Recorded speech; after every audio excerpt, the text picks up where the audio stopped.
Going straight back across to the proceedings of the Pakistan National Assembly, where the chairperson of the Pakistan People's Party, Bilawal Bhutto Zardari, is speaking now. America में और पाकिस्तान में time difference है. अगर वहां 7 मार्च है तो यहाँ 8 मार्च है. तो मगर उनके बकौल उसी वक्त जब कॉन्वर्सेशन जारी था, उसी वक्त हमने अदम एतमाद पेश किया.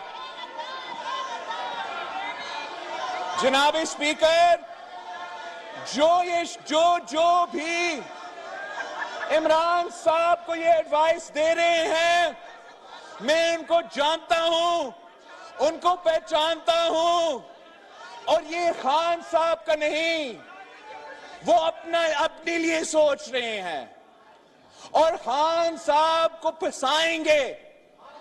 हमारा पहले से इरादा था कि जब इमरान खान वजीर आजम सिलेक्ट नहीं रहता तो हमारा और वजीर आजम इमरान खान के दरमियान कोई एतराजात नहीं होते. मगर जिस बुज़दिलाना तरीके से कप्तान इस मैदान से भागा, आज भी मौजूद नहीं है, आज भी अपना दिफा नहीं कर सकता है, अपना मौकिफ सामने नहीं रख सकते हैं. नेशनल सिक्योरिटी के फोरम जिसका जिक्र हो रहा था, हम पूछते हैं कि वजीर खारजा खुद उस मीटिंग में मौजूद नहीं था, तो क्यों नहीं था? अगर नेशनल सिक्योरिटी कमेटी के मिनट्स निकाले गए तो उसमें अदम एतमाद का जिक्र क्यों नहीं था? उस स्टेटमेंट में ना सिर्फ अदम एतमाद का जिक्र नहीं था, वो एक आम सा फैसला लिया गया कि हमने सिर्फ डिमार्च करना है. जनाब स्पीकर, अगर पाकिस्तान के खिलाफ कोई साजिश 7 मार्च या 7 मार्च से पहले हो रहा था तो उसी वक्त उनका गैरत जागना चाहिए था, उसी वक्त उनका मुहब्बे वतन होने का सबूत सामने आना था. उसी वक्त वो कहते, अपने इत्तेहादियों को कहते कि हमें ना छोड़े, एक साजिश का हिस्सा ना बने. हमें कहते हैं अदम एतमाद नहीं लेकर आए, एक साजिश का हिस्सा ना बने. मगर इनको सिर्फ इस साजिश का ख्याल आया जब वो अपना अक्सरियत खो बैठे थे. 27 मार्च को जब जमहूरी वतन पार्टी का बुख्ती साहब ने अनाउंस किया था तो उनको पता था कि उनका गेम खत्म हो चुका है. अब ये जो लड़ाई है, ये पीटीआई और पीपल्स पार्टी का लड़ाई नहीं है, ये पीडीएम और पीटीआई का लड़ाई नहीं है. ये लड़ाई जमहूरियत के चाहने वाले और गैर जमहूरी लोगों के दरमियान है. ये लड़ाई वो जिम्मेदार शख्सियत जो गैर जानिबदार रहना चाहते हैं, जो ए पॉलिटिकल रहना चाहते हैं, जो न्यूट्रल रहना चाहते हैं, उनके दरमियान है जो जानिबदार रहना चाहते हैं, जो न्यूट्रल नहीं मुदाखलत करना चाहते हैं. असल साजिश ये है कि खान साहब साफ और शफाफ इलेक्शन से डरता है. इमरान को मालूम है कि साफ और शफाफ इलेक्शंस हुए तो जैसे सारे के सारे बाय इलेक्शंस में ये सारे जमातें ने इनको शिकस्त दिलवाया था, तो साफ शफाफ इलेक्शंस में भी शिकस्त होगा. उनका ये साजिश है कि हम तो अदम एतमाद को वोट नहीं होने देंगे. स्पीकर को कुर्बानी का बकरा बनाना है तो बनाते हैं, चेयरमैन साहब को कुर्बानी का बकरा बनाना है तो बनाते हैं, मगर एक तो और दिन के लिए हम कुर्सी पे चिपक के बैठते हैं.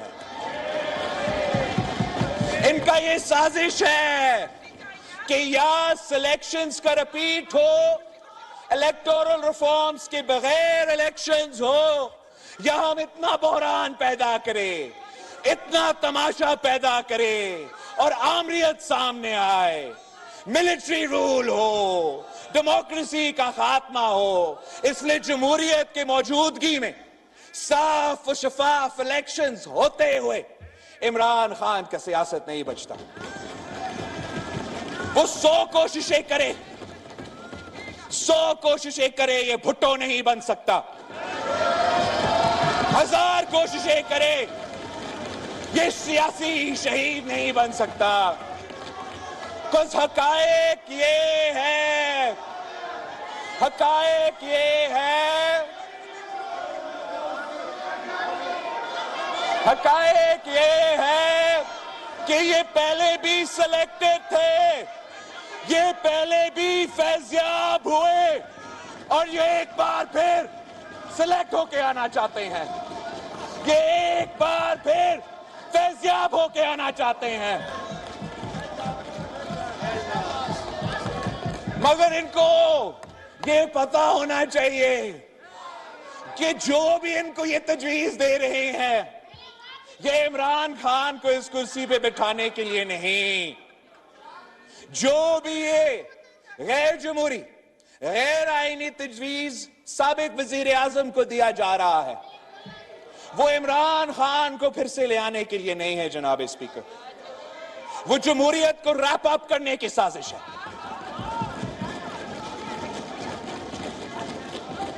इस इस्लामी वफाकी जमहूरी आइन का खात्मा का साजिश है जनाब स्पीकर। बच्चा बच्चा जानते हैं कि अगर ये सिलेक्ट हुआ तो क्यों सिलेक्ट हुआ। सिलेक्ट हुआ तो 18वीं तरमीम का खात्मा करने के लिए सिलेक्ट किया गया। सिलेक्ट हुआ तो सूबे के हुकूक पे डाके मारने के लिए सिलेक्ट हुआ। सिलेक्ट हुआ तो इतना बड़ा मुआशी बहरान पैदा किया गया कि आज रमजान के महीना है, लेकिन आम पाकिस्तानी अपने खानदान को ना सहरी ना इफ्तार खिला सकते हैं। मुआशी बहरान जो पैदा किया गया इतना तारीखी है कि हर पाकिस्तानी आजाब में है, ना अपना बुजुर्गों का ख्याल रख सकते हैं, ना अपने नौजवानों को स्कूल भेज सकते हैं, ना वो नौजवान अपना तालीम हासिल करके रोजगार ले सकते हैं, ना काश्तकार, ना किसान, ना हारी को अपना फसल की कीमत मिल रहा है, ना मजदूर को, ना मेहनत कश को अपना मेहनत का सिला मिल रहा है। इनको ये सब कुछ मालूम है। साजिश तो ये है, साजिश इमरान का साजिश है कि अवाम का पेट पे डाका मारो, अवाम का जेब पे डाका मारो, अवाम को बेवकूफ बनाने की कोशिश करो। आमरीत आना है तो आमरीत आए, मगर कप्तान अपना जिद पे अड़ा हुआ है, अपना जात से आगे नहीं देख सकता। आप पे फर्ज है कि आप अदालत का हुक्म माने। हम ये जिद्दोजहद इसलिए नहीं लड़ रहे कि हमने सिर्फ शहबाज शरीफ साहब को वजीर आजम बनाना है। हम ये जिद्दोजहद इसलिए कर रहे हैं कि बहुत रास्ते थे इस वजीर आजम को उठा के बाहर फेंकने के लिए। अगर हम चाहते थे तो हम भी जानते थे कि कैसे खटखटाना है गेट नंबर 4 को। अगर हम चाहते थे तो इसी अदालत से इसको नाअहल करवा सकते थे। अगर हम चाहते थे तो इनकी तरह धन्ना धन्ना खेल सकते थे। मगर हमारा कोशिश ये था कि ना सिर्फ हमने इसको हटाना है, मगर हटाना है तो हम सिर्फ और सिर्फ जमहूरी ऑप्शन इस्तेमाल करेंगे। और एक ही जमहूरी ऑप्शन है जनाब स्पीकर, यही तरीका है। This is the only legal, constitutional and democratic means to dismiss a government. आज अगर हम आपके खिलाफ इसमें कामयाब होंगे तो फिर जब आप एहतजाज कर रहे हो हमारे खिलाफ जब वजीर आजम, मौजूदा वजीर आजम लीडर ऑफ द हाउस का कुर्सी पे बैठता है तो उसको फिर कोई धरना शरना नहीं धरना पड़ेगा, इसको किसी पाशा को तलाश नहीं करना पड़ेगा, उसको सिर्फ जमहूरी हथियार अपना के अदम एतमाद हमारे खिलाफ ले आना पड़ेगा। ये जो नेशनल असेंबली है ये ना मेरा है, ना इमरान खान का है, ना शहबाज शरीफ साहब का है, ये पाकिस्तान के अवाम का है। मगर मैं इसलिए हम इतना पैशनेटली इसका दिफा करते हैं कि मैंने अपना पहला तकरीर में भी कहा था जनाब स्पीकर कि इस बिल्डिंग का संगे बुनियाद शहीद जुल्फिकार अली भुट्टो ने रखा था। इस आईन का बुनियाद शहीद जुल्फिकार अली भुट्टो और यहां बैठने वाले जो मेंबरान हैं उनके बुजुर्गों ने रखा था। इस आईन में हमारा कारकुनों के, हमारा क़ियादत का, पाकिस्तान के शहरियों का खून पसीना है। हम किसी को इस आईन के खिलाफ जो भी साजिशें हो रही हैं, कोई साजिश कामयाब नहीं होने देंगे। ये ज़मीर फरोशी की बात कर रहे हैं। जनाब स्पीकर, मैं आपको बताता हूं कि ये जो 90% शक्लें हैं साबिक ट्रेजरी बेंचेस पे, ये पूरा जिंदगी लौटे ही रहे हैं। अब वो हमें बताए, जब खारजा फॉरेन मिनिस्टर पहली दफा पार्टी तब्दील कर रहा था तो उसने कितना पैसा लिया पार्टी को तब्दील करने के लिए, दूसरा दफा तब्दील किया तो कितना प्राइस था, उसको जमीन बेचने का कितना कीमत था, और तीसरा दफा जब तीसरे दफा अपना जमीन बेच रहा था तो कीमत क्या था।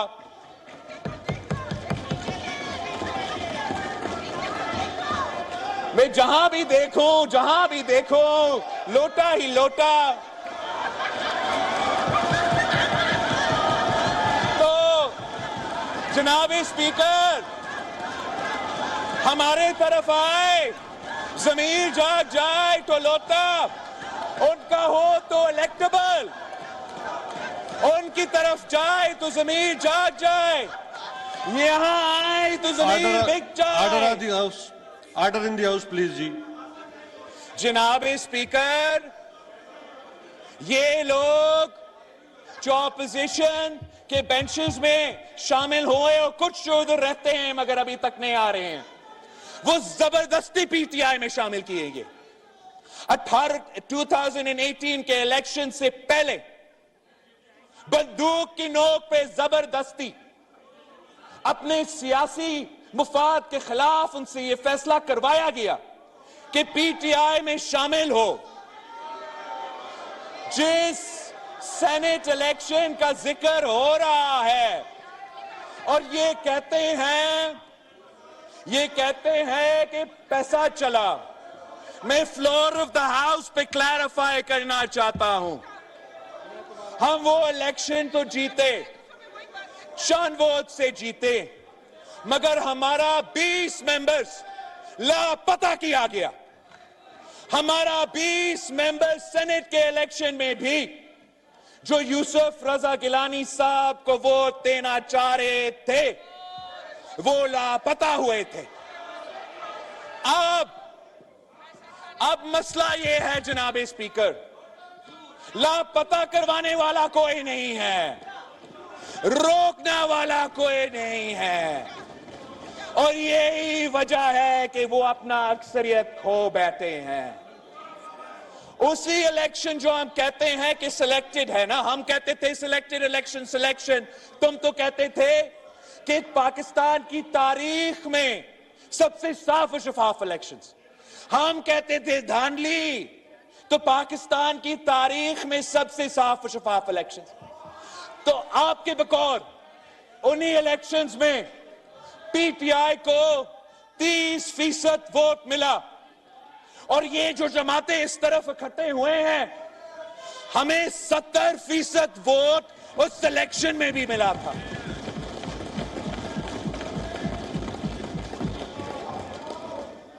ये मुकाबला से क्यों भागते जनाब speaker?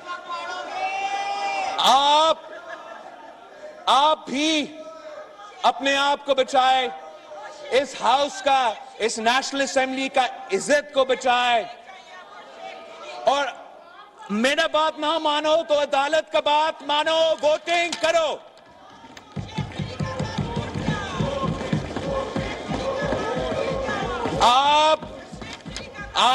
Because today is now once again the 7th day of the no confidence motion. 3rd April was the 7th day. जहां वोटिंग आइन के तहत होना था, आप लोगों ने आइन शिकनी करते हुए वो वोटिंग नहीं होने दिया। आज अगर वोटिंग नहीं होता है तो एक बार फिर आइन शिकनी होगा, उसके साथ साथ तौहीने अदालत होगा। हमारा कोई मसला नहीं।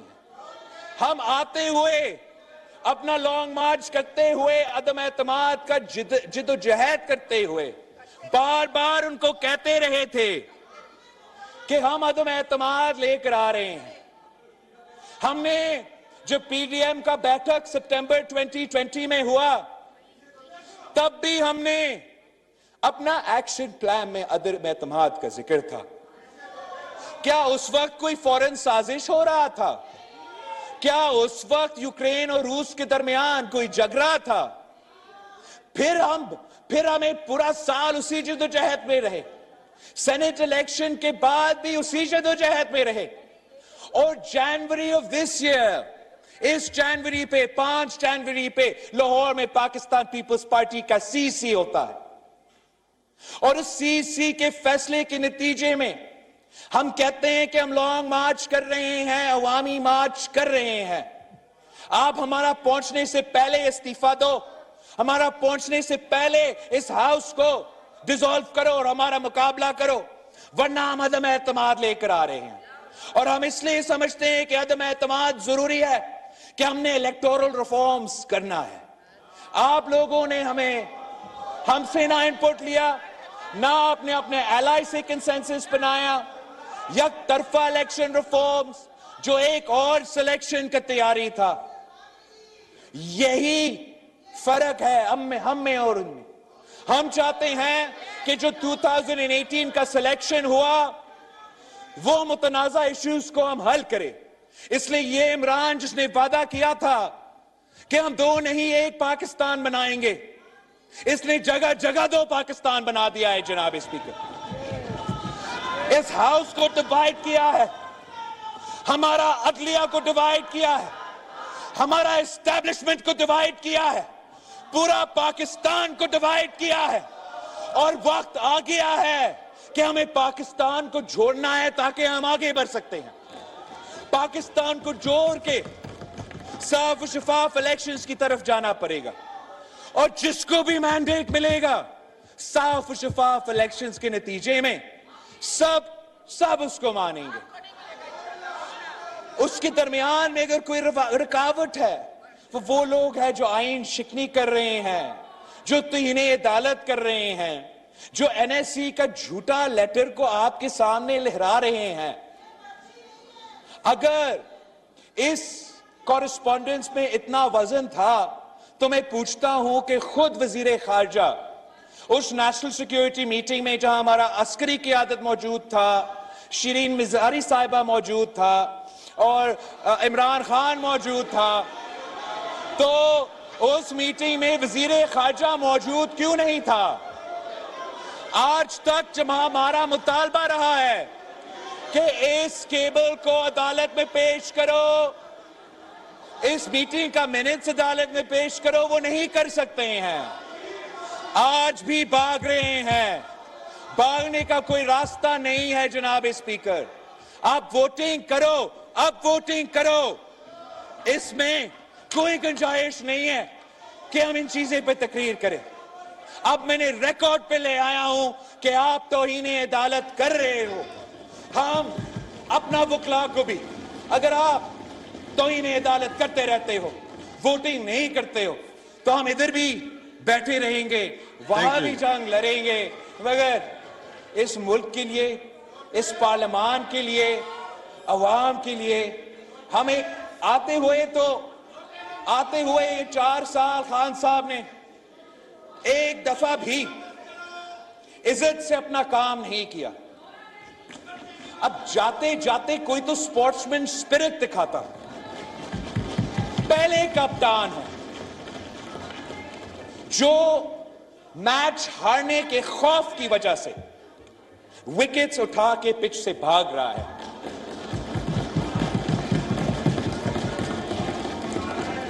आप अगर इस जुर्म में मुलविस होना चाहते हैं, अगर स्पीकर साहब इस जुर्म में मुलविस होना चाहते हैं, तो वो आपकी मर्जी।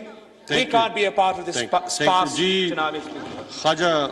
ख्वाजा साद रफीक साहब,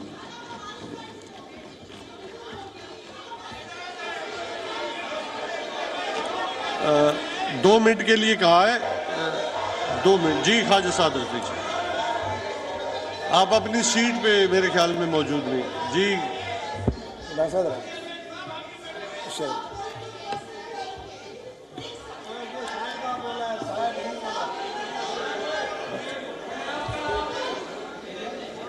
जनाब चेयरमैन, इससे पहले पाकिस्तान पीपल्स पार्टी के यार मक्सी साहब ठहर जाओ, मक्सी साहब प्लीज। जनाब चेयरमैन बोल लें जी। डॉक्टर शीरी साहब वेट करें 2 मिनट आपको जी। खालिद साहब जी।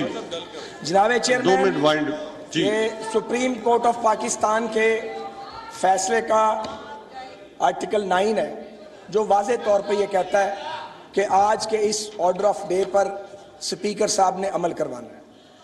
मैं आपकी खिदमत में ये गुजारिश करना चाहता हूँ कि पूरी कौम को ये बात पता होनी चाहिए कि कल की पूरी रात सुबह 3 बजे तक हमारी टीम ने स्पीकर हाउस में वफाकी वज़रा के साथ और स्पीकर साहब के साथ सिर्फ इसलिए गुफ्तगू और मुज़ाकरात किए कि आप आज वोटिंग करवाएं और तौहीन अदालत के मुरतकिब ना हो। इसमें चेयरमैन साहब अब फेयरनेस कम से कम बोलने दें, मैं लंबी तकरीर नहीं करना चाहता। यहाँ असद उमर साहब तशरीफ रखते हैं, वो मुझे यकीन है गलत बात नहीं करेंगे। शाह महमूद कुरैशी साहब भी, परवेज़ खटक साहब भी रात की गुफ्तगू में मौजूद थे, सुबह भी। आज हमसे स्पीकर साहब ने ये वादा किया था कि वो आज वोटिंग करवाएंगे। हालांकि चेयरमैन साहब, ये जो एजेंडा है इसमें पॉइंट ऑफ ऑर्डर पर लंबी लंबी तकरीरें करने का कोई जवाज नहीं है, लेकिन जो वादा किया स्पीकर साहब ने और असद उमर साहब और वफाकी वुज़रा ने इमरान खान साहब से पूछ के कि आज अफ्तार के बाद वोटिंग होगी, और आपने फिर हमें कह दिया कि हम अपनी बात को ऑनर नहीं कर सकते। तो गुजारिश ये है कि स्पीकर साहब जब यहाँ मौजूद हैं, इस चैम्बर में मौजूद हैं, अभी हमारी उनसे मुलाकात हुई है, उन्हें कहें कि वो अपनी चेयर पे तशरीफ लाएं। चेयरमैन साहब, अब इनको बंद नहीं कर सकते जी। ये क्या कर रहे हैं? साहब बैठे तशरीफ, आप इनको बंद नहीं कर सकते आप जी। बैठे तशरीफ, इनकी बार आप क्यों नहीं इनको बंद करते? इनको बिठाएं चेयरमैन साहब। आप, मैंने कभी किसी के खिलाफ बात नेगेटिव की है? मुझे रिस्पॉन्ड करें ना। इनको चेयरमैन साहब आपको बिठाना चाहिए। ये बिठाएंगे चेयरमैन साहब। आप चेयरमैन साहब ये बताएं कि ईवान में ये गुंडागर्दी चल सकती है? हमारी इस्तदा ये है कि आप वोटिंग करवाएं, इमरान खान साहब अक्सरियत, बक्सी साहब ठहर जाए, कोई बात, आप अक्सरियत लूज कर चुके हैं। आप खुदा का वास्ता सुप्रीम कोर्ट की तौहीन न करें, इस मुल्क को एक रियासत रहने दें, इसको जंगल ना बनाएं। ये जंगल लॉ नहीं है, ये एक रियासत है, एक न्यूक्लियर स्टेट है। आइन को बार बार पामाल न करें, आप वोटिंग करवाएं। आखिरी बात, खत साजिश हम फेस करेंगे। हम पाकिस्तान बनाने वालों की औलादे हैं और हम किसी साजिश का हिस्सा नहीं बन सकते, लेकिन आइन के खिलाफ साजिश इमरान खान को नहीं करने देंगे। वोटिंग करवाएं, voting. Thank you ji. Khwaja Sahab, article 65 के नीचे आपने भी हलफ उठाया, मैंने भी उठाया है, उसके मुताबिक हमने 69 आर्टिकल 69 को भी देखना है जी। असद उमर साहब ji, minister for planning ji. Sir, speaker साहब, चेयरमैन साहब, मैं आपसे रिक्वेस्ट करूंगा कि पॉइंट ऑफ पर्सनल एक्सप्लेनेशन के लिए सिर्फ 1 मिनट के लिए अगर शीरी मजारी को पहले जी। डॉक्टर शीरी मजारी साहबा जी। स्पीकर साहब, मैं समझती हूँ कि बिलावल भुट्टो जरदारी को कम से कम एहतराम से बोलना चाहिए। उन्होंने मुझे मर्द बना दिया, उनको औरत और मर्द की पहचान होनी चाहिए, औरत और मर्द की पहचान होनी चाहिए। बड़ा अफसोस है कि उनको फर्क ही नहीं, मर्द और औरत का पहचान नहीं है। ये बदतमीजी हुई है। Please tell him to fix this. जी असद उमर साहब ji, minister for planning ji. जी चेयरमैन साहब, आपका बड़ा शुक्रिया। आज पाकिस्तान की पार्लिमानी तारीख का एक इंतहाई अहम दिन है और आज आपने इस वक्त बात करने का मौका दिया, इसका मैं शुक्रिया अदा करना चाहता हूं। सबसे पहले कुछ बिलावल जरदारी साहब ने कुछ बातें कही थी, मैं उसका क्विकली ज़रा सा जवाब दे दूं और फिर जो मेरा मेन पॉइंट है मैं उसकी तरफ आता हूं। पहली बात उन्होंने ये की कि 7 मार्च को जो शाह महमूद कुरैशी साहब ने कहा कि 7 मार्च को अमेरिका में बातचीत हुई और 8 मार्च को पाकिस्तान में वोट ऑफ कॉन्फिडेंस आया, तो वो उसमें कोई ऐसा कंस्पिरेसी नहीं है, क्योंकि 7 मार्च जब अमेरिका में होता है तो 8 मार्च पाकिस्तान में पहुंच चुका होता है। ये दुरुस्त बात है, लेकिन रिकॉर्ड की दुरुस्तगी के लिए ये बता दें कि अमेरिका में वो बातचीत जो है वो शाम को 7-8 बजे हो रही थी। उस वक्त पाकिस्तान में सुबह 4 बजे थे और यकीनन हमने रिकॉर्ड से देखा है कि ऑपोजिशन के members vote of no confidence फजर के बाद जमा नहीं कराने के लिए आए थे, ये जोहर के बाद आए थे। तो बातचीत अमेरिका में पहले हुई थी, यहां पर बाद में पहुंची। फिर एक सवाल पूछा गया कि शाह महमूद कुरैशी साहब जो हैं वो पार्लियामान की We're listening into those proceedings underway in the Pakistan National Assembly. WION now available in your country. Download the app now. Get all the news on the move.